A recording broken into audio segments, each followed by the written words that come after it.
One of the most requested features we've had with Maestro is the ability to add a personal to-do list outside of a work plan.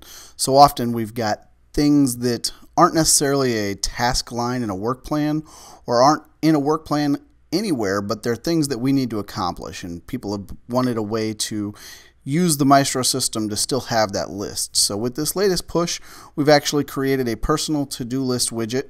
To access it, you do it the same way you do any other widget. So let's say we're going to replace our notes section here.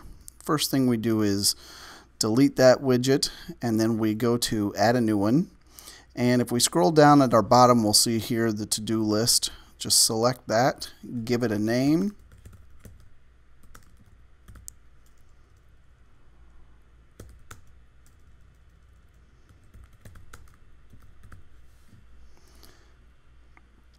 And automatically that's added to the bottom.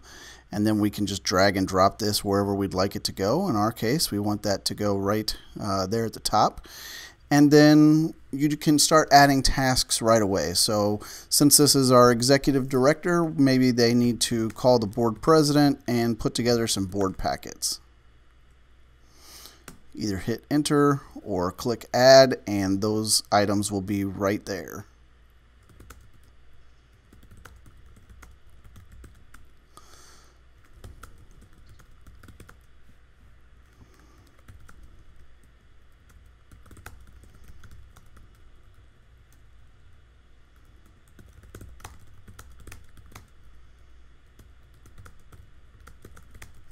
You can see that even with some longer ones, that the task itself will fully display. It doesn't just have to be a one-line task. And as soon as they're in there, if you've got them complete, you can mark them complete.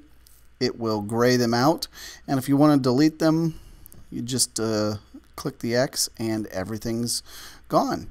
So this is a great way to keep those quick items that you need to do to keep everything in one spot in your Maestro system. So you can use this now to kind of keep track of your daily activities and make sure that you're not letting anything slip through the cracks. As with any of the tutorials, we encourage you to watch these. If you have any questions, please reach out and contact us. Our staff is always here and happy to help you.